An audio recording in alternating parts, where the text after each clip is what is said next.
Bautista? Yeah, Dave Bautista. He's in everything now. He was in Guardians of the Galaxy. He's in a lot of movies. Let's go to a man. I believe he's been in movies. I think he was filmed in a lot of the Central Park movies that were filmed. I think he's going to redo Escape from New York very soon. He will be the new Snake Plissken, except he'll have a great tan and he won't want to have a hat on. He wants to make sure everybody sees it. The great Sid Rosenberg, radio talk show extraordinaire, and a man who is sequestered and has not left he's not shaved, not showered, not even hit a tanning bed since his governor and his mayor have shut him in New York City. Sid, how are you feeling and what is the latest, my friend? Well, nothing could be further from the truth. I've got an August tan, to be honest with you. I am sporting a brand new, beautiful haircut. I've never been more ripped. My body is in perfect condition, working out 7 days a week in my gym downstairs in my building and doing as many steroids as possible. I look like, honestly, The Rock, except my wife calls me the Pebble. So other than that, you got everything else right. I just want to make sure we don't spread any fake news on this show. That's why I gave you the exact opposite of what I knew you were doing, just to tell people that you are a complete violator. Now, have you heard from the mayor, Bill de Blasio, up there? Has he personally sent people to your place to shut you down? I wish I was that important. I have not heard from Bill de Blasio nor my idiotic governor, Andrew Cuomo. But I can tell you there was a time there, Tony, Harry, where, of course, I was really the only one doing this, and Harry could attest to this. I mean, now the world is basically calling to reopen. The New York Post had a big front cover about it today. I've been doing this for basically 2 months. And now just about everybody I know is doing the same thing. They're outside. They're not wearing masks. They're not even really practicing social distancing. They're getting ready to go back to work because I'm back at work already. So the novelty of Sid Rosenberg has kind of worn off just a little. But I can say I was the first. And as you know, Tony, no one ever forgets the first. You're exactly right. Right, Harry? I mean, I can attest to that. And when we had you on, on our first day on our Sirius show, and you said that then, and a lot of people are going crazy now. There's still people out there who will hate you because you're killing them, and when I saw the people on the streets at the bars in New York, and then the next day the reaction, oh my God, look at all the people they're killing, Sid. Well, what are your weekend plans? Well, it's a big weekend coming up, Harry. Tony, it's a 3-day weekend. It's Memorial Day weekend. So it just so happens my buddy Michael, who owns one of the most famous and legendary restaurants in the history of Brooklyn, New York. It's a place called Brennan and Carr. It's an unbelievable roast beef place on the corner of Nostrand Avenue and Avenue U. Anyway, he has a house on the beach in Breezy Point, and we go every weekend now. It's almost like my own summer house. He gave me a key, so we pack up the car, my wife, myself, and my 2 kids, and we go to Breezy for 2 days and spend the 2 days on the beach. They've got a restaurant called Kennedy right there on the beach, which is open. They serve drinks outside, so people are actually able to sit on the beach and drink and buy drinks. You know, guys, it's such an unbelievable experience to do stuff today that we took for granted 3 months ago. I actually can't wait. I can't wait to spend $13 on a drink just so I know I put my hand in my pocket, I took out money, I exchanged currency, got myself something to drink. It just feels normal. It feels right. So I can't wait to waste $60 on a couple of drinks at Kennedy's this weekend right there on the beach. I just want to do things that I got used to 3 months ago. $13 for a virgin drink? No, it's got alcohol in it. Sid doesn't drink. Oh, I'm sorry. They don't care. No, they don't. You're right, though. Yeah. You can buy a soda or an alcoholic drink, and it's the same price. Yeah, usually. I mean, as soon as I buy drinks for my wife, Danielle has a couple of drinks. She's good like that and the rest of the crew. So she needs a couple to deal with you. Wait a minute. You're going to wait. If you buy a $13 alcoholic beverage for your wife and you pull out a $20, do you expect change after all these people have been through out there working without a job or don't have a job? Oh, come on. You bet your ass, Tony. I want $5 back. Just checking. And I want $5 back. I mean, listen, and I don't want to hear it. I don't want to hear the jokes, Rosenberg Jewish, blah, blah, blah. You give a $7 tip on a $13 drink, you're not generous. You're a moron. Now, come on, man. Do you realize these poor people in the hospitality industry? You're going to a restaurant. The people that work in the restaurant are in the hospitality industry. They're the ones that are getting screwed over by the Cuomos and the mayors and the Wolfs of the world who don't give a crap. Here in Pennsylvania, our governor had to buckle under and bow to the unions because they said, hey, Wolfie, you're shutting everything down. We have restaurants. We're allowed to do takeout orders, but we make money selling booze. So then the governor all of a sudden puts down his glasses and says, oh, okay, I'll let you sell booze too if you have a restaurant and you order food. And so that shows you the power. The power is in. If you got power, you can get these stu-nods like Wolf and Cuomo and that greaseball in New York. Booze. They are allowed to sell pre-mixed drinks. Yes. So you drive to a restaurant, you pick it up, and you get a mixed drink to drive home with. And nobody's going to have that drink in their car, wait for the ice to melt so that their vodka cran tastes like water. They're going to down that in the damn car. Are they not, Harry? I'll get mine with no ice, Tone. Oh. Just to be safe. And if you've got to drive a bunch of miles to get that drink, guys, you're not getting one. So you get yourself 2 or 3, and they're all gone in the next 5 minutes when you leave the place. So your moron, your governor, who has turned out to be one of the biggest creeps in the United States, is actually at that point not only encouraging but almost guaranteeing drunk driving. Exactly. Well, here's the thing. You know what's funny? But you know what's funny, guys, is look, before this whole thing started, I knew the name of Andrew Cuomo. I'm in New York. Obviously, you guys knew Wolf. You were in Pennsylvania. But if you ask me, and I knew Gavin Newsom from California because I'm familiar with his ex-wife, Kimberly Guilfoyle, but if you ask me to mention the governors and the mayors in all these cities across America, maybe I could do 2 or 3. You know, I own a home in Florida, so I do Ron DeSantis. I never could have told you Tom Wolf's name. And what this thing has done, it has made us all learned about all of the states' mayors, city mayors, I should say, and states' governors. And when I start ranking the worst in the United States, and I got to pick my guy number 1, I'm sorry, it's Cuomo, but right there, side by side, is your guy in Pennsylvania, Tom Wolf. Oh. He's a real creep, He's a crumb creep coward. If Frank Rizzo were here today, he'd be right in his face saying, "You're a crumb creep coward." And you're a drunk, because I know I can tell a drunk as soon the minute I see him. A lush. You're a lush. I know you're a lush by just looking at you. You're a crumb bum. Crumb bum. That's funny. It was funny yesterday actually hearing the governor of New Jersey, who's another guy that's a creepy. He's not as bad as Cuomo or Wolf, but he's right there. He's very close. Phil Murphy. He actually brought up the Philadelphia 76ers yesterday in his press conference. He was talking about he spoke to the Giants owner, the football Giants, and hopefully they get football back in New Jersey. And I didn't realize that the 76ers actually work out in Camden, which of course is New Jersey, not Philadelphia. Not Pennsylvania, I should say. So he actually did mention the governor of New Jersey, your Philadelphia 76ers, yesterday afternoon. Yeah, because the Sixers, when they were trying, the city of Philadelphia wouldn't give them any real estate to build a complex. So they said, screw you, we'll go to Camden on the waterfront, right across the river. So it's not that far. You can see the Sixers practice facility from the Philly side on the Delaware River. And so Camden said, yeah, we'll give you tax incentives. And, rich owners like the Sixers owner, what are they going to say? No, let's overpay and pay ridiculous taxes and buy a piece of overpriced land in Philly where they're going to give it to us for free in New Jersey. No, it makes sense. You're right. Listen, Camden is a terrible place. I haven't been there, so, I've driven past it, but I just know that the former Heisman Trophy Award winner, who actually played his first taste of pro football with the Pittsburgh Maulers of the USFL, the great Nebraska running back Mike Rozier. Yes. Took a couple of bullets in the stomach walking around in Camden, New Jersey. That's what Camden's most famous for. Mike Rozier, Heisman Trophy Award winner, getting shot in the stomach. That happens, man. You're just in the wrong place, wrong time. I mean, that kind of stuff happens. Come on, man. Don't go casting dispersions on suburban Philadelphia, Sid. What's the matter with you? Yeah. You don't think there's places in New York City where you can't walk around anymore? I can't even walk around in Little Italy anymore. First of all, there is no more Little Italy. There's like 3 stores left. There's Ferraro's. Ferraro's is the only place, and you got to pay $18 for a cannoli.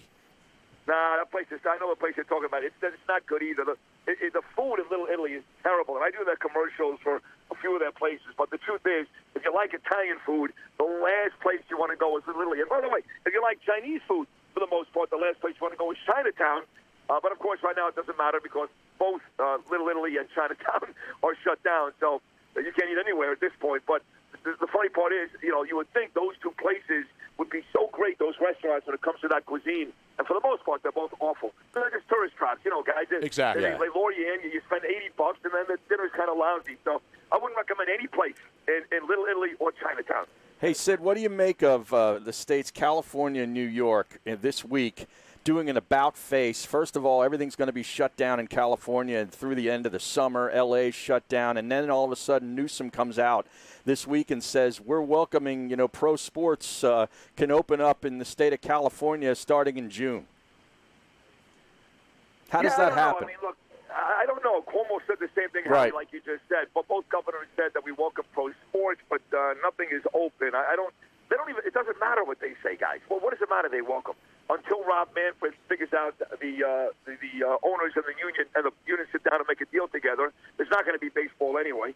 Until Adam Silver and his players figure out a way to get the NBA restarted in July. There's no basketball anyway. Until Gary Bettman does it, the National Hockey League, it doesn't matter, and football doesn't start until September anyway. But the idea that Gavin Newsom, who, like you said, along with that psycho Eric Garcetti, you remember his father Gil Garcetti Yes, during the OJ trial? absolutely. Yeah. Well, his son Eric is the mayor of Los Angeles, so that twosome right there of Newsom and Garcetti, they don't want to open anything. Same thing with Cuomo. So it's very nice that the governor, we found out that Andrew Cuomo is a diehard Buffalo Bills fan, fantastic. It's very nice that the governors want sports, but it doesn't matter what they want. It's up to the commissioners of the leagues to get the leagues going again. And the truth is, when they do, there are no fans anyway. There's no businesses open in and around these arenas and stadiums. So it's all very hollow. When Newsom and Cuomo talk about that, they're trying to gain some points with the citizens and the people inside their states. But the truth is, they're full of it. They want to keep this lockdown going as long as possible. And it's very, very sad for the country. There are more people dying from that stupid virus.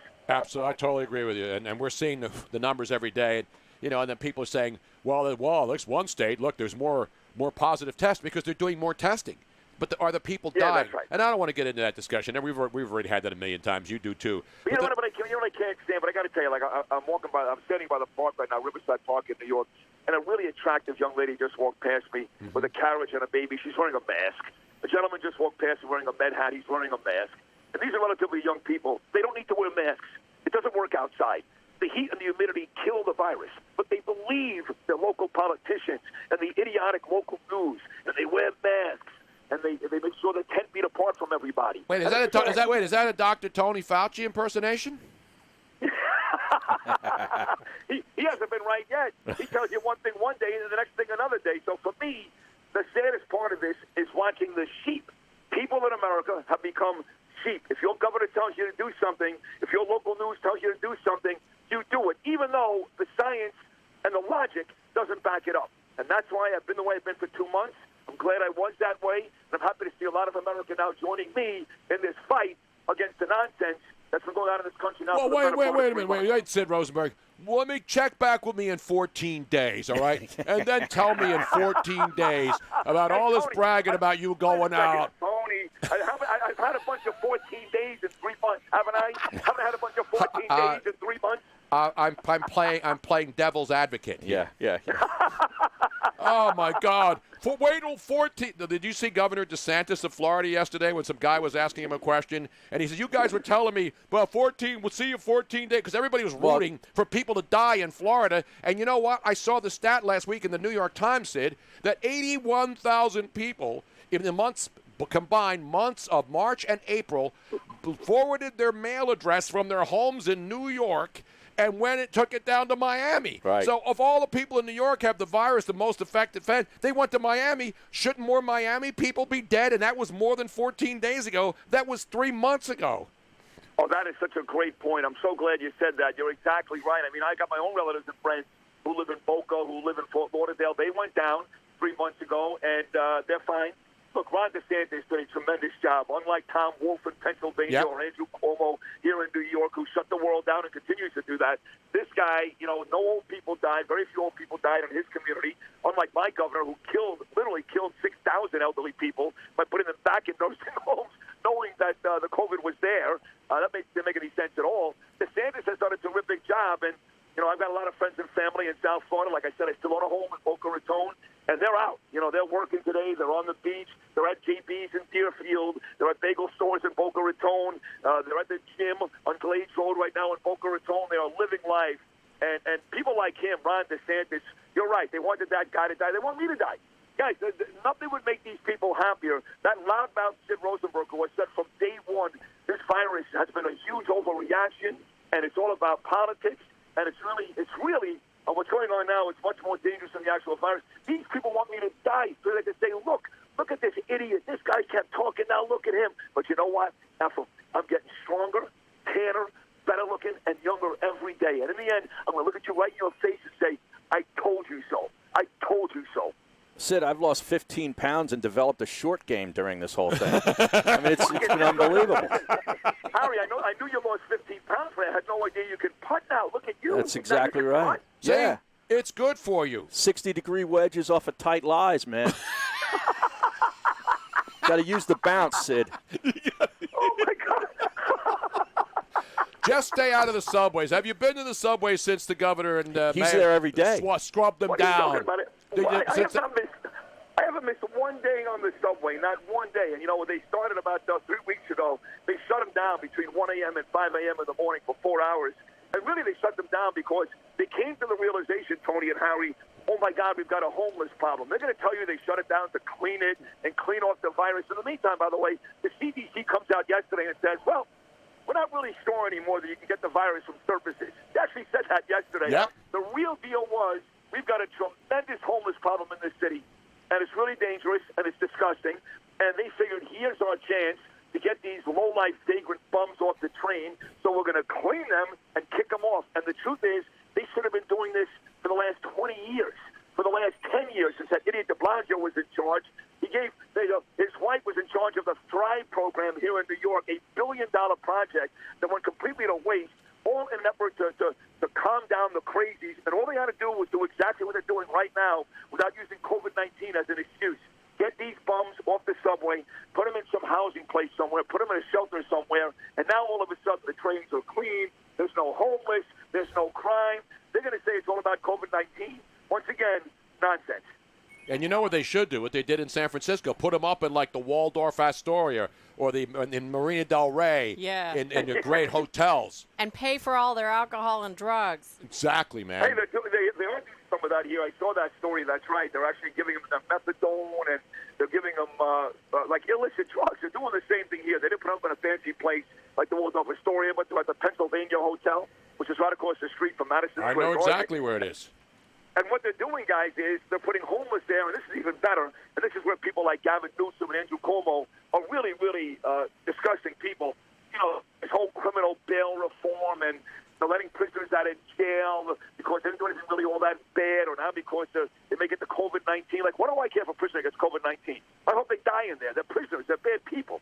But now, between letting out the prisoners and the homeless, they take hotels in the city, and they give them to these people. They give them to these people. So when this thing is over in a month or two, who's going to want to go to these hotels? Right now we're housing homeless people and criminals. That's all right. They'll just spray it down a little bit. Get the blue lights in there. Even in nice hotels, you bring a blue light in there. You think it smells nice. Or UV light. Light, yeah. Kill anything. You know what? Now that you mention, I'm a big talker. I used to, when I was growing up, oh, my God, even after that, who am I kidding? There's a couple of short-stay hotels, Tony and Harry, in New York. Oh. Queens has a couple. One is called the Q-Motor Inn by St. John's University. Sheepshead Bay has the Windjammer. Brooklyn had a place called the Brooklyn Bridge. He knows all of them all by name. I know them all. Listen, guys, 4 hours, $52. That included the movies. And I was there almost every weekend. So you're right. Who am I to talk about the homeless and the criminals being at hotels when I went to places, quite frankly, that are 10 times worse and couldn't wait to go? Wow. Hey, Louis Carnesecca and P.J. Carlissimo gave me a lot of references up there, brother.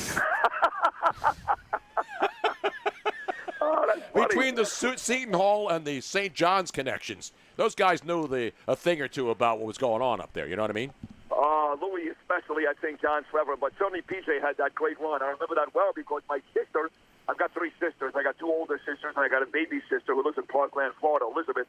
Lizzie went to Michigan, and she used to live with these 3, Jewish sluts. They were her housemates, and I banged every one of them, by the way. So I would go out to Michigan. So I was going to Ann Arbor and stay in her apartment over the weekend, and we go to Charlie O's on campus, and I bang one and bang the other one. So I was there. I was there when Glenn Rice and Emil Robinson beat that P.J. Carlissimo Seton Hall basketball team to win the championship. That was a distant memory. Of course, their housemates, that's a fond memory. 1989, That's great. man. Nobody can turn into banging his sister's roommates. Jewish sluts, no less. Jewish sluts. Yeah. What do you mean? I saw them. Weren't they here in Philly a couple of weeks ago at the TLA before they shut it down, the Jewish sluts? It wouldn't surprise me. It wouldn't surprise me. What do you mean, Tony? You're not going to get that same story from like Stephen A. Smith or Reese Davis? Come on. No, of course. No, listen, I don't. When a slut's around, I don't discriminate against race, color, religion, or anything. Sexual preference. If there's a slut around, it's just a way to differentiate them. These are really clean cut, Tony and Harry. Clean cut. Jewish snobs. These are the real chaps, the Jewish American princesses. Mm-hmm. These are the ones that you thought you had to buy, like Cartier, or take them to the fanciest restaurants, or only stay at the Ritz. Well, my daddy bought me a Porsche when I was 16. These are these types of girls. And let me tell you something. 3 shots of Jägermeister, let's go. 4 hours. We have tape of one of them. Exactly. Hey Sid, what did you think of some of the baseball players coming out and basically whether they had the pitcher down in Tampa saying that he's not going to play unless he gets his full money? Bryce Harper, a couple of these other guys. You're talking about Blake Snell. Yeah. My dear friend Christopher Mad Dog Russo referred to as Ian Snell. I know. We played his rant. We played his rant on the show earlier. Well, I love Mad Dog. That was for a guy. He worked for MLB Network, and he still doesn't care because you know what? He's absolutely nobody will disagree with that rant. No, nobody will. And that's Stalky. And I had the fortunate opportunity, as you know, Tony and Harry, to work right alongside. I hosted that show a couple of years with Jody McDonald, the guy down in Philly, that show Beningo, Mike and the Mad Dog, and had a chance to see Chris for 5 years every single day. And I really loved the guy. I really did. He was the type of guy that'll grab your butt and give you a high five, unlike Mike Francesa walking out of the studio. But his rant was brilliant yesterday. It wasn't true. I mean, if you're a baseball fan, we're all diehard baseball fans. Bryce Harper is not that far removed from starting a $300 million contract. He can certainly go a couple of months without getting paid. Hey, he's playing Fortnite on Twitch, man. Bro, I know. And you got guys here that couldn't play Fortnite on Twitch because they shut their lights off like a month ago because they can't pay for the electricity or food. The kids aren't eating. So when you see the billionaires, the owners, fighting with the millionaires, the players, and you've got, at this point now, guys, as you both know, just under 40 million people out of work in the United States, baseball's got to be smarter. Manfred's got to jump in here because at the very least, they just look bad. Now, look, don't give me the nonsense. You're going to lose fans because history says that's not true. Right. After all the strikes, the fans came back. After we saw the video of Rice knocking out his girlfriend in an elevator, football fans still come back. They'll all come back eventually because we love our sports, but it looks really, really bad. If the NBA starts in July and the NHL restarts in July and football starts in September or October and these prima donnas in baseball don't play, we'll come back. But the sport will never look the same. It'll be really, really bad PR for baseball. They got to figure this out, these guys. Right now, they look like a bigger enemy than COVID-19, to be honest. No, you're absolutely right, and it's building each day because with all these stupid rules that they're throwing out there, that even the players and managers say that there's no way they can do all this different stuff. And then if the NBA and the NHL start playing before baseball gets going this summer, they're really going to look bad. It's going to look worse. Rob Manfred, I don't know if he can survive this if this thing blows up and they don't have a season. Well, I think that's going to be the case. I really do. Gun to my head right now, I just don't see it. I know that everybody's very optimistic we're going to get baseball, but I don't see it. I think what you just said is going to happen. I think we'll get basketball and hockey before baseball, and that'll be really sad considering, from the very beginning of this thing back in March, baseball contended all the way through, and I've seen Rob Manfred interviewed a million times, and I've interviewed myself, Brian Cashman, and Randy Levine from the Yankees a couple of times. They've always contended we're going to get baseball this year. Guys, we're going to get baseball this year. And if we did, we thought it was because of the virus. We thought it was because the players couldn't get on the field at the same time. And if it turns out to be because of money, in this day and age with the country falling apart, shame on baseball. Doggy was 100% right. Yeah, especially when they're playing baseball halfway around the world in countries that had the virus too. I mean, we got Russians, we got sex dolls in South Korean soccer games, and we can't get baseball players to sit in the stands 6 feet apart? Come on. Maybe if they had sex dolls here, they'd sit in the stands. Yeah, you know any sex doll manufacturers? Maybe if you promise the players that since they can't be with their families, their wives, girlfriends, or either one of them, that we can give them sex dolls while they're sitting in the stands in an empty stadium because the sex doll is not going to have – you don't know what the sex doll's been, but you know where the player's been. Let's review that question again, okay, all three of you, Tony, Harry, and the young lady, the beautiful young lady. The question was posed to Sid Rosenberg. Do you know where you can get a sex doll? Okay. Let's act as if you guys never met me before until this conversation. Mm-hmm. And I put a gun to your head and said, if you get this answer wrong, you're dead. Tony, do you think there's a chance that Sid Rosenberg knows where to get a sex doll? Absolutely, right. It used to be 42nd Street when I worked in New York in the 80s. It was like a sex doll shop every 10 feet. Next to the electronic, there was either an electronics store or a sex shop. You remember those days on 42nd between Broadway and 8th? I remember them well before Rudy Giuliani cleaned up the city. The good news is you would survive because you got the answer right. Yes.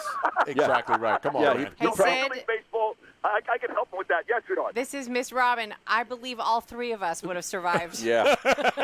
He's got him in one of his closets next to his Joseph Abboud suits. Yes, I actually think Miss Robin would have been the first one to get it right. Because let me tell you something, Miss Robin. I haven't forgotten you.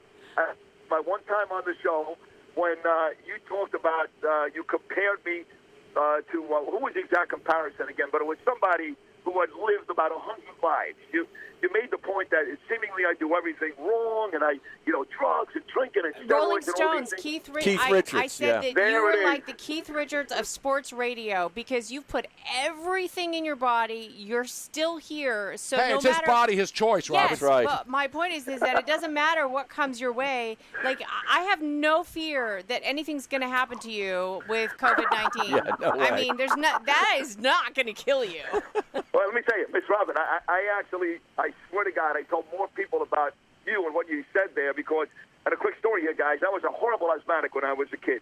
I had my first asthma attack when I was 5 weeks old. I was so bad, Theodore didn't work. I had to go right to the hospital and get adrenaline shots. If, in fact, I was suffering from an asthma attack, it was that bad for me. And the doctors said to my mom and dad, they said, listen, this kid can never smoke. So I did about a pack and a half a day of Parliaments. This kid can never do drugs. So I did cocaine for 32 years. This kid could never drink. His heart is going to stop. So I went to rehab for alcoholism twice. So the point being, Miss Robin, that when they tell me not to do something or to do something, I'm going to go the other way.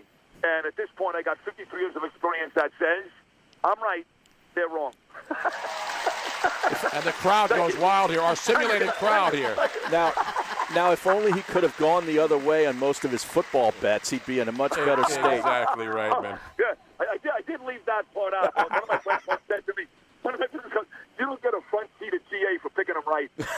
Hey, you know what? You got to be bad at something every once in a while. You got to be wrong sometimes, is what I should say. Not bad at it, because you don't always pick losers. You pick it. That's rolling the dice. Everything else you did, you knew you could beat. The great That's Sid right. Rosenberg. Put your hands together, everybody. Sex dolls in our basement studio here.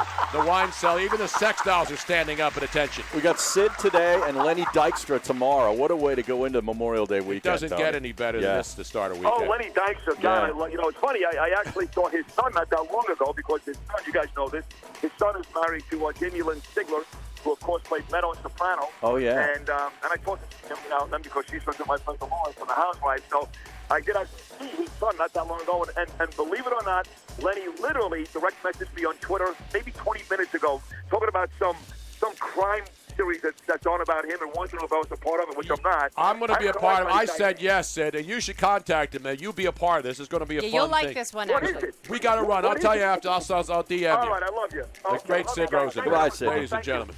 Thank you. I'm worn out He now. wears you out. I was just going to say that. We're coming right back. He is Sid makes amazing. Lenny Dykstra sound like Winston Churchill.